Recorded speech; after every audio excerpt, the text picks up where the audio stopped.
bem-vindos e bem-vindas ao Blindadas. Esse é um espaço que eu, Fernanda Mendes, advogada, mãe, empreendedora, mulher, criei para a gente trazer outras mulheres para inspirarem as nossas vidas. Nós vamos falar aqui de assuntos sérios, assuntos divertidos, de histórias de vida. Esse espaço é um espaço para trazer conhecimento para outras mulheres, para famílias, para homens também, porque não homens que estejam dispostos a acolher mulheres. E hoje eu tenho uma convidada muito especial. Ela foi convidada porque ela é uma pessoa que eu quero muito bem, é uma pessoa que está na minha vida profissionalmente, mas também na minha vida, vamos dizer, como amiga, na minha vida íntima. E ela fez uma coisa fantástica, que é escrever, diante da experiência dela como delegada de polícia, sobre o abuso sexual infantil e como prevenir. Que é uma coisa que nós, mães, a gente sempre tenta ler na internet, ler em outros lugares, mas, de certo modo, a gente não consegue compilar ou ter uma base de como a gente vai prevenir. E esse curso da doutora Eládia Casarotto traz para mulheres e mães de qualquer idade, de qualquer classe social, de qualquer profissão, todos os cuidados que temos que ter com as nossas crianças. Muito bem-vinda, delegada Eládia, que é uma pessoa fantástica, que está preocupada com as nossas crianças. E eu queria primeiro dizer para vocês que a Eládia, ela não é só a delegada aqui de Carazinho, da Delegacia de Polícia de Proteção aos Grupos de Vulneráveis, mas também ela é graduada em Direito pela URI, pós-graduada em Processo Penal pela Universidade Gama Filho, fora toda a expertise que ela tem de anos à frente de outras delegacias, tendo a experiência de quem acompanha um assunto que é tão delicado que muitas vezes só os delegados de polícia e os investigadores conseguem ter acesso. E a gente traz aqui esse olhar feminino do mundo, né, no programa Blindadas. Essa é a nossa ideia, trazer o olhar feminino. E eu trouxe aqui a doutora Eládia, porque também recentemente a gente teve aquele influenciador Felca, né, além, né, de outras questões, ele trouxe uma denúncia sobre a questão da adultização das nossas crianças na internet, que eu acho que tem tudo a ver com o tema do curso da doutora Eládia, que é a questão de prevenção ao abuso infantil. Então, doutora Eládia, me conte o porquê, então, você decidiu, né, ser primeiro delegada de polícia, porque a gente vive num mundo e nas polícias também masculino, e da onde surgiu aquela menininha Eládia, da onde veio a ideia, vou ser delegada de polícia e combater esses abusadores, esses criminosos? Olá, doutora Fernanda, que prazer estar contigo aqui hoje no teu programa. É uma alegria muito grande para mim. Então, vou contar um pouquinho da minha experiência, da minha trajetória, para quem estiver ouvindo. Eu não quis sempre ser delegada. Então, eu fiz direito, porque não passei em medicina. Cursei direito durante a faculdade de direito. Eu resolvi que eu queria concurso público, até por motivação dos meus pais, que sempre tiveram comércio. Eles falavam, não, tu precisa de alguma coisa que seja fixo, que tu receba todo mês. E eu, não, então vou para a área de concurso, né? No início, terminada a graduação ali, eu fui para várias áreas de concurso. Eu fiz concurso para auditor fiscal, eu fiz concurso administrativo, fiz concurso de prefeitura, fiz concurso para meio ambiente, fiz concurso para tribunal eleitoral. E, na verdade, eu acabava só reprovando, né? Porque eu foquei em várias coisas e em nenhuma exatamente. Foi quando eu decidi, não, tem que ter alguma coisa que eu goste mais e vou focar nisso. Então, resolvi que eu gostava muito da área de segurança pública, sempre foi uma área que me chamou bastante atenção. E que idade você tinha quando decidiu isso? Quando eu decidi isso foi no fim da graduação ali, que eu pensei em fazer concurso mesmo durante a graduação. E quando eu comecei a reprovar, que eu me dei conta, não, preciso focar numa área. Eu tinha por volta dos meus 22 anos, por aí, né?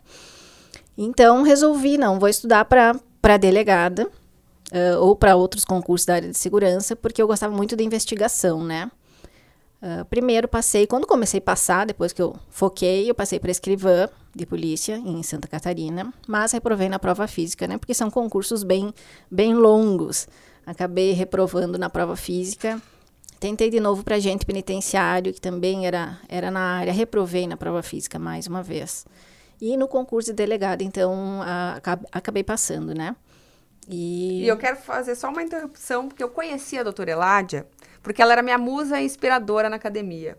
Quando eu recém ganhei meu filho, eu fui para academia fazer aula de zumba, e ela estava sempre lá na frente, e era assim, ó, ela fazia 2, 3 aulas juntas. E a gente se conheceu lá, porque ela era minha musa, eu brincava assim, um dia eu vou chegar lá, vou fazer tanto exercício quanto ela. Então eu acho que essa questão também de quando a gente se conheceu tem a ver com essas reprovações, então, nos concursos, que você passou a buscar o exercício como uma meta. Foi uma época que eu realmente fiz muito exercício. Hoje não se repete mais isso, infelizmente, por questão de tempo e um pouco também de vontade, né? E filhos, né? E que filhos, naquela época né? você não tinha, Não tinha né? filhos, então a vida é mais fácil sem filhos, mas menos prazerosa, posso dizer. Então foi assim que eu me tornei delegada, né? Com 25 anos eu já assumi minha primeira lotação e estou aqui desde então. E da onde surgiu a ideia, né? Eu sei que você está à frente de uma delegacia especializada em vulneráveis, mas da onde veio a ideia de fazer esse curso? Foi uma pesquisa que você fez sobre o assunto? Foi da sua experiência em relação a verificar os abusos ali, né, nas investigações? Da onde veio a ideia deste curso que você fez?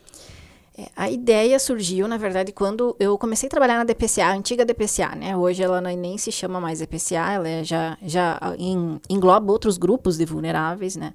Na época eram só crianças e adolescentes. E foi bem, a época que eu fui transferida para essa delegacia, foi bem no final da minha gestação da segunda filha. E eu comecei a ver os inúmeros casos que apareciam de abuso, né? De crime sexual contra a criança. E eu estava ali prestes a ganhar minha filha, eu fiquei muito preocupada, porque eu já tinha uma menina pequena de 2 anos, e eu pensava, nossa, eu não vou poder ficar o tempo inteiro junto.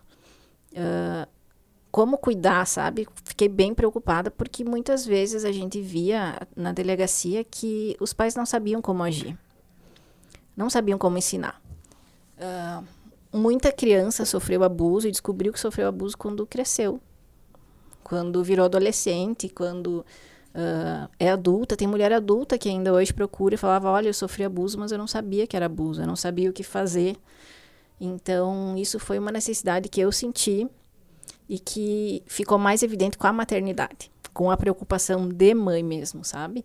Com as minhas filhas, com outras crianças, para que não acontecesse tanta coisa que a gente vê acontecendo numa delegacia.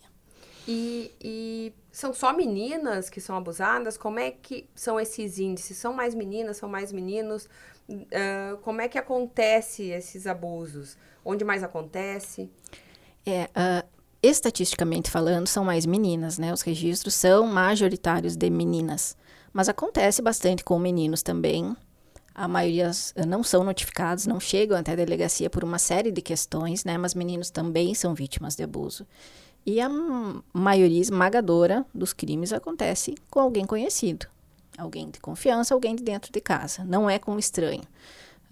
Então, são pessoas do círculo de amizade da família, do convívio da criança. E são essas pessoas que, por muitas vezes, abusam.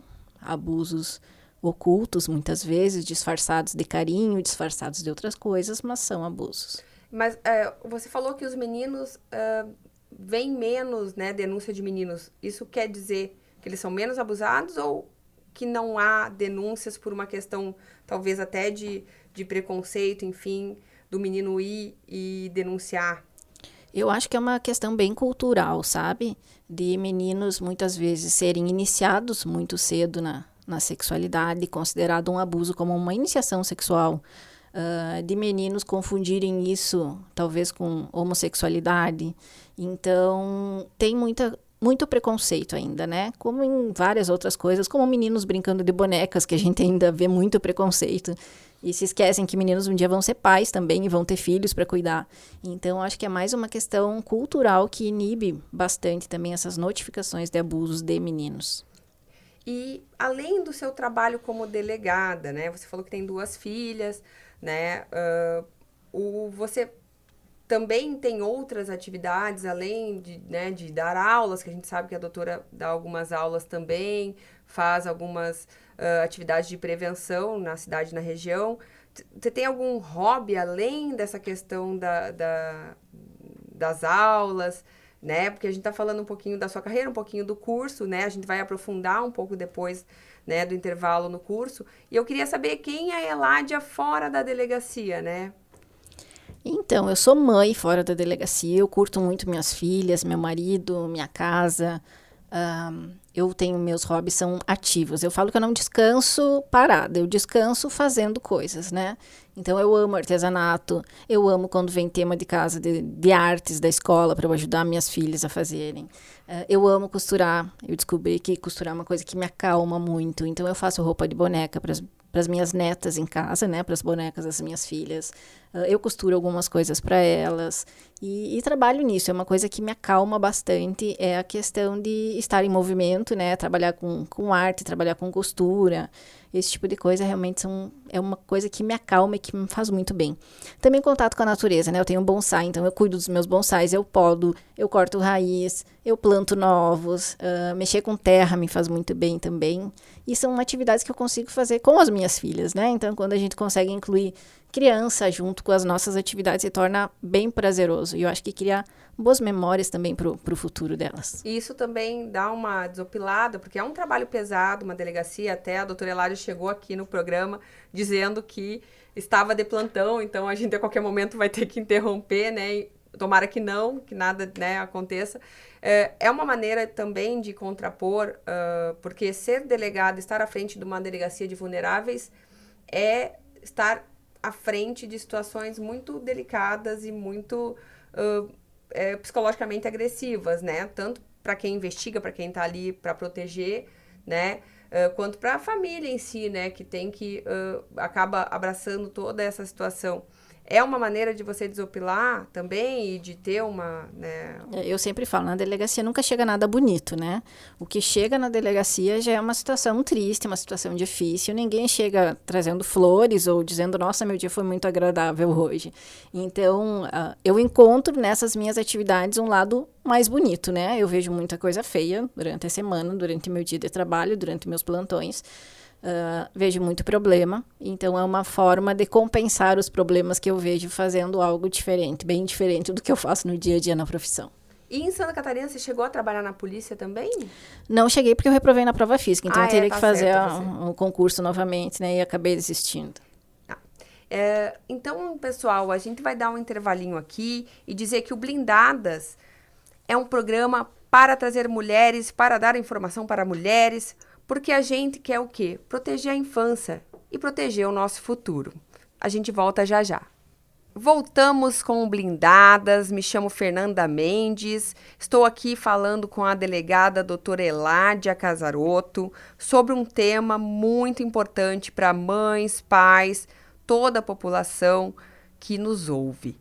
Agora vamos entrar direto no coração do nosso tema, que é proteção da infância, que é o curso que a doutora Eládia fez e a vivência dela como delegada da Delegacia de Vulneráveis, e falar sobre a questão da prevenção do abuso sexual infantil. E a gente já falou sobre o que inspirou ela a fazer esse curso e também essa questão de compartilhar o conhecimento e a experiência, que eu acho que isso é importante, com outras pessoas. Eu falei ali da questão da adultização e eu queria perguntar, doutora Eládia, o que é a adultização, essa questão de trazer vídeos de forma mais sexualizada das crianças na internet, pode influenciar ou vamos dizer, beneficiar abusadores sexuais infantis na internet? Qual é a sua opinião sobre isso? Então, a adultização nada mais é do que tratar uma criança como um pequeno adulto, né? Comportamentos de adultos realizados por uma criança. Eu entendo que esse processo de adultização, ele rouba a infância.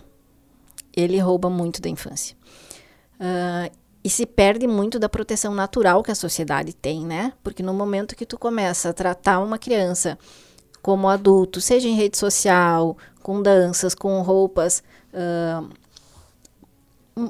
não próprias para crianças, né? A gente acaba entrando no mundo de pedofilia, que é um mundo que existe, que é real, que acontece aqui na nossa cidade, que é um mundo que movimenta muito dinheiro, é um mundo que movimenta muita fotografia, movimenta muitas pessoas. E isso favorece muito, se perde essa blindagem natural que a gente tem das crianças. A sociedade protege as crianças, mas no momento que uma criança é adultizada, se perde um pouco dessa proteção. Então, isso favorece muito o agressor, na verdade, né? E eu vejo que falta um pouco da proteção dos pais, do conhecimento dos pais, até do acesso que muitas crianças têm à internet sem uma supervisão. Porque muitas vezes a própria criança acaba se adultizando com conteúdos que ela consome, né? E os pais não têm nem conhecimento. Então, isso favorece muito esse mercado de pornografia infantil. Porque, na verdade, até eu ia trazer isso também. Hoje em dia tem, né, programas para a gente controlar a questão das crianças. E uma coisa que eu achei muito interessante no teu curso, que é uma coisa que eu, como mãe, eu sou mãe de 3, né? E não tinha me dado conta que o abuso, ele não é só físico. E eu acho que essa questão da internet traz bem essa questão do abuso que não é físico. E eu gostaria que a doutora trouxesse aqui como seriam as formas, por exemplo, que a doutora já se deparou na sua carreira de abusos que não são físicos. Porque o abuso físico ele é mais fácil não tão fácil, mas mais fácil de identificar. O abuso não físico.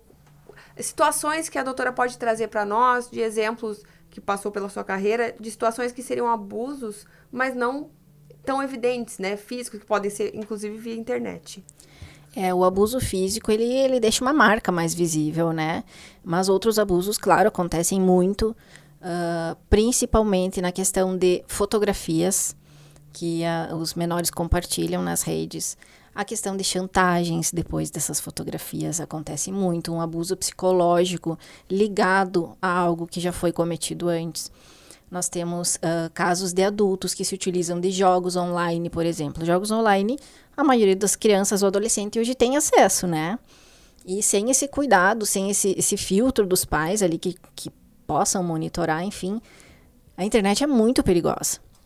E também eu queria perguntar, Eladia, assim, que o seu curso também, eu li lá, que é também voltado a educadores, não só pais e mães, que é uma coisa importante, né? E quais seriam os sinais, então, para a gente dizer para esses educadores, para esses pais, quais são, né, de forma simples, eu sei que seu curso é mais completo em relação a isso, e eu achei muito bom, quero pontuar aqui, que o curso da doutora Eladia, ele é um curso muito simples de você assistir, de ouvir, porque são aulas de 3 minutos, né? E você consegue, em qualquer momento do seu dia, indo buscar o filho na escola, você consegue ver uma das aulas. Então, não tem mistério para assistir esse curso, e eu achei fantástico algumas questões que foram trazidas ali. Só voltando, então, quais são os sinais simples, né? Que podem indicar que uma criança não está bem, que tem algo errado ali, que essa criança está sofrendo algum tipo de abuso, seja na internet ou, né, físico. Então, essa questão dos educadores é muito importante, e eu ressalto que é importante justamente para a nossa investigação, que eles saibam como agir diante de casos de abusos, né, enfim, de suspeitas. Porque muitas vezes uma pergunta mal elaborada para uma criança induz uma memória que, na verdade, ela não viveu. Então, é preciso muito cuidado ao entrevistar, a conversar com uma criança que possivelmente sofreu um abuso, né? Então, tem todo um protocolo que necessita ser seguido para que se obtenha êxito, né? Mas o que a gente sempre fala, que é mais visto muitas vezes em casa e também na escola, que é muito importante, são sinais como queda no rendimento escolar da criança, uma criança que muda de uma forma muito brusca, sem um motivo específico de comportamento. Então, não aconteceu nada em casa, mas ela mudou, nada que ninguém saiba, né, que alguém saiba, mas ela mudou muito de comportamento. Então, já é um sinal para ficar de olho, né? Alguns sintomas físicos, claro que são mais fáceis de notar, né? Mas essa questão do mudança brusca de comportamento, queda do rendimento escolar, a criança que está se isolando demais, a criança que apresenta medo de conviver com determinadas pessoas. Tem criança e adolescente, principalmente adolescentes, que acabam se mutilando, porque estão sofrendo alguma coisa e não conseguem expor. Então, são sinais que os pais precisam estar atentos, né? Pode não ser nada, pode ser por outros motivos, pode, mas no conjunto eles precisam realmente ser analisados para se descartar qualquer caso de abuso ou algum crime contra a criança. E voltando um pouquinho ao assunto internet, né?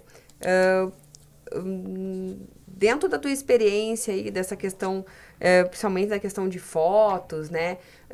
Quais seriam suas dicas em relação porque hoje é difícil a gente tirar uma criança totalmente, né? Existem, né, diversas diretrizes em relação a isso. Alguns falam que tem que só dar um celular depois dos 16 anos, alguns dizem que também não é para tanto, porque hoje em dia não tem como a gente estar fora do mundo virtual. Na sua opinião, como delegada, que tem essa experiência, como mãe também, né? Porque a gente sempre traz um pouco da nossa vida, né, da nossa maternidade para dentro da nossa profissão, seria uma forma de tentar controlar, além dos aplicativos, essa questão da internet. Eu também queria pontuar aqui que uma coisa que eu achei interessante no teu curso, que foi sobre formas de se aproximar da criança e de explicar para ela essas questões. Isso eu queria que você falasse um pouquinho, porque eu achei muito interessante enquanto mãe ouvir aquilo, porque eu me dei conta, e eu vou dizer, me dei conta que tem muita coisa que eu não faço. Porque eu tenho 2 meninos mais velhos, e o menino, a gente sempre tem aquela visão mais, o menino se vira, o menino, né? E agora que eu tenho uma menina pequena, realmente me surgiu esse pavor do abuso, que é absurdo eu dizer isso, né? Que eu não tinha antes. E por que a gente tem esse pavor absurdo em relação à menina e não ao menino, né? E essa questão da conversa que você trouxe, eu achei genial, assim, do teu curso, porque realmente é uma coisa que me ensinou, né? Que eu realmente não sabia como lidar. Eu tenho uma menina de 3 anos, como esclarecer essas situações. Eu queria trazer uma pincelada, né, sobre isso, que eu achei muito interessante.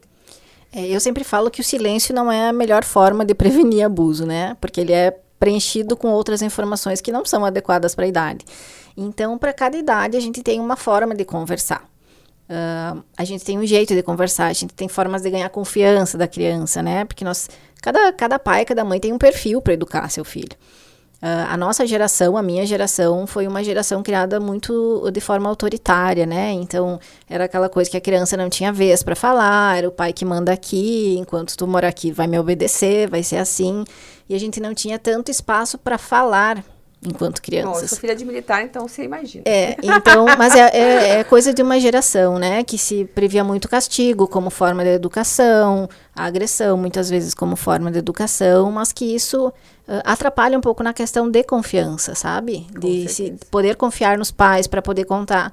Veja que eu tenho casos de meninas que falam assim, eu não contei para minha mãe que eu estava sofrendo abuso porque eu fiquei com medo dela brigar comigo. Então, são coisas que, às vezes, as meninas têm medo, os meninos têm medo de contar para os pais. E não que os pais fossem brigar, mas é o sentimento que eles têm, né? Por conta de como foram criados. E eu sei que os pais não fazem por maldade desse tipo. A gente se propõe, a gente repete mais ou menos um padrão de como a gente foi criado. Então, eu acabo explicando a melhor forma de conversar, né? Com materiais, de que forma tu vai explicar para tal idade, livros para te ajudar a explicar sobre como é o abuso. Então, tem toda essa questão, porque cada idade depende de um tipo de esclarecimento. E até chegar na adolescência ali, né? Que é a fase em que mais ocupam o celular. Eu vou te falar que eu não acho que tem como deixar sem, não tem. Eles são nativos digitais, eles sabem melhor que nós lidar com o celular. Então, hoje é impossível deixar uma criança, um adolescente sem celular. Eles ocupam para escola, eles ocupam para pesquisa. Na nossa época não tinha, a gente usava livros para pesquisar, né? A gente tinha enciclopédias. Então, é diferente, é um momento diferente para momentos diferentes. A gente precisa de condutas diferentes, né? Não é igual na nossa época. E a gente precisa de cuidado. Eu acho que funciona com cuidado. Pensei assim, vamos dar um exemplo. Eu que tenho uma menina de 3 anos, o que talvez... E aí eu tô querendo ter uma aula particular, gente, aqui. Eu tô tentando roubar da convidada aqui uma aula particular como mãe, né? Mas uma menina de 3 anos, que tipo de abordagem, o que eu tenho que ensinar para ela saiba se acontecer alguma coisa? Porque é uma idade que a criança fala, mas a criança não tem nenhum conhecimento, tá começando a ter o conhecimento do corpo, né? o que eu, como mãe, talvez poderia ensinar para essa criança trazer só essa pincelada de 3 anos, por exemplo? O que eu falo para os pequenininhos, que eu acho bem importante, tá? A gente começa a dar noções de respeito ao próprio corpo. E isso começa quando a gente vai dar banho, por exemplo. Quando tu tá dando banho na criança, fala assim, olha, filha, com licença, mas eu vou lavar seu bumbum. Porque ela vai entender que é uma parte dela e que alguém tá pedindo licença para tocar. Porque tu é mãe, pode lavar. Mas vai dar esse conceito de que o corpo é dela e que nesses locais não pode ser tocado sem permissão. E já começa a impor limites, né? Desde pequenininho. Vai mostrando, isso aqui pode, isso aqui não pode. Vai mostrando que quando ela vai visitar alguém e alguém fala, vem aqui dar um beijo na tia, e ela não quer beijo na tia, não força a dar beijo. Vai mostrar que ela pode dizer não. Não, eu não quero beijar, tem outras formas de cumprimentar, né? Dá um soquinho na mão, dá um aperto de mão, não precisa forçar a criança a beijar ninguém. Então, são momentos que a gente mostra que pode dar limite. E mostrando esse limite. Interessante, porque eu não... Né, óbvio, a gente tenta, né, como mãe, sempre dar o nosso melhor, aquilo que a doutora trouxe aqui. A gente tem... Cada um tem uma forma de criação. A geração dos anos 80, que a minha geração, teve uma criação um pouco mais ríspida, mas sem, né, todos esses elementos de internet hoje, né? Essa questão da infância, né, da proteção da infância... o que a sociedade, na sua opinião, ainda não está enxergando? O que em especial a nossa região, né, que é interior, né, que às vezes a informação aqui também demora um pouco mais a chegar, em que pese toda a questão da internet. O que a sociedade em si não está enxergando na questão da proteção, que você possa trazer aqui pra gente, como alguém tem experiência? Eu acho que a sociedade ainda não enxergou que o abuso acontece mais perto do que a gente imagina. Eu acho que as pessoas não estão preparadas para entender e para acreditar nas crianças. Eu vejo muitos casos de famílias que falam, não, é impossível, essa pessoa jamais faria isso. E aí, quando a gente vai fazer uma busca na casa dessa pessoa e pega um celular, a gente acha mais de 20 mil mídias de fotos de crianças em relação à pornografia infantil. E a família só acredita depois disso, não acreditou na palavra da criança, sabe? E isso me dói porque... não se acredita. E muitas vezes é um pedido de ajuda que a criança tem. Ela só tem aquele jeito de pedir ajuda e quando ela pede não acredita. Então acho que a sociedade precisa trabalhar mais essa questão. De acreditar e entender que realmente o abuso está do lado. Está muito perto. Eu ia fazer uma ponte também sobre uma questão que você traz no seu curso da questão das mulheres, né? Para quem não sabe, eu fui agente penitenciária por cerca de quase 5 anos no Paraná e trabalhei em presídio feminino. E uma das coisas que me surpreendeu quando eu fui agente penitenciária era que tinham mães lá condenadas por abuso de criança, que era uma coisa que, na minha cabeça de uma menina de 18, 19 anos que estava entrando lá, era uma coisa, né, que não era possível. Essa questão da vista grossa, né, ou muitas vezes até... como eu me deparei lá na minha experiência, mães que auxiliavam, né? Isso existe. Como é que a doutora vê essa questão e que a gente também tem que ficar alerta, até principalmente a questão dos educadores, porque nem sempre a criança pode buscar a mãe, porque a mãe, às vezes, também faz vista grossa ou até auxilia, né? Esses casos, se a doutora já se deparou com questões assim.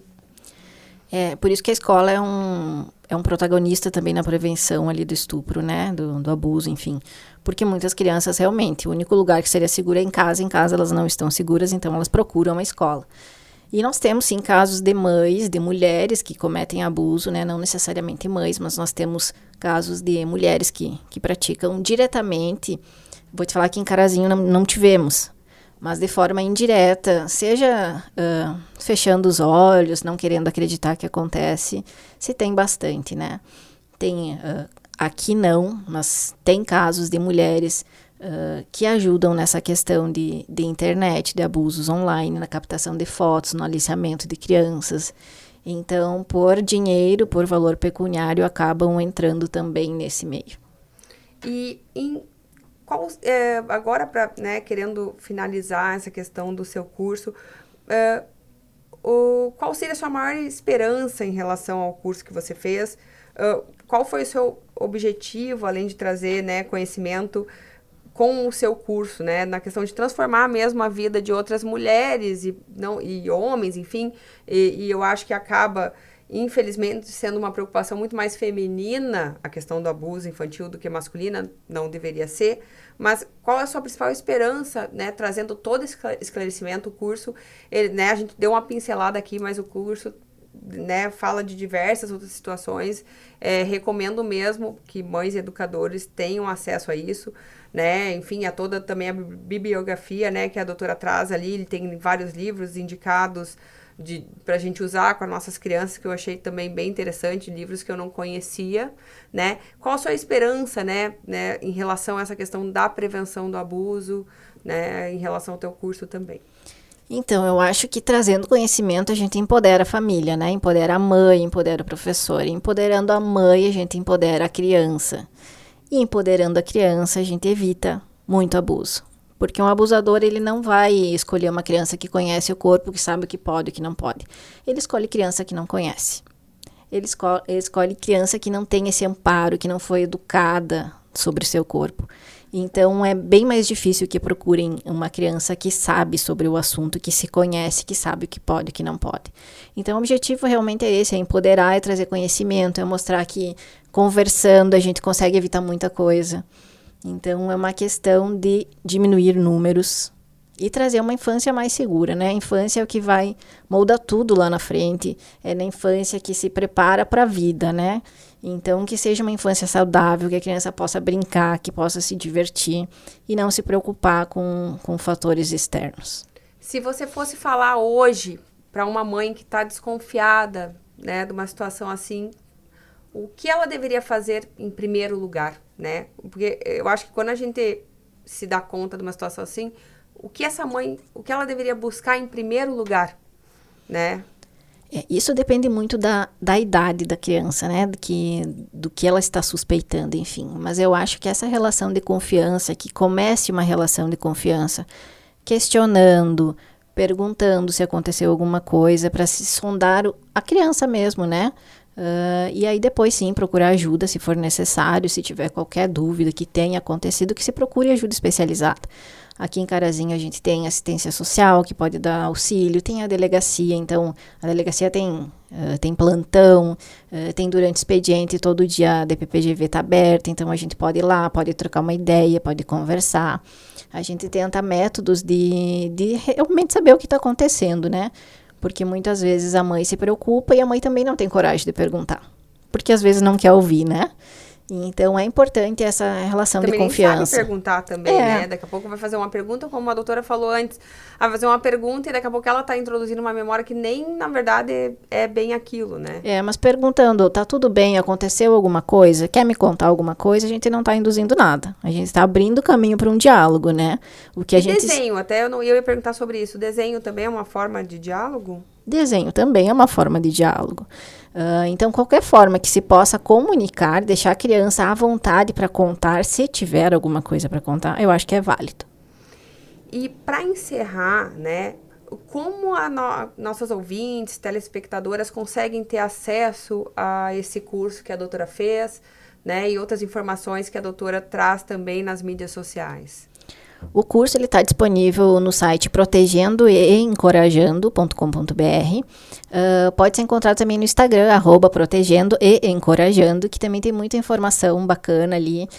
Tem dicas para o dia a dia. É um perfil que eu fiz há um tempo atrás para explicar que a infância pode ser leve, né? Que a maternidade e a paternidade pode ser leve.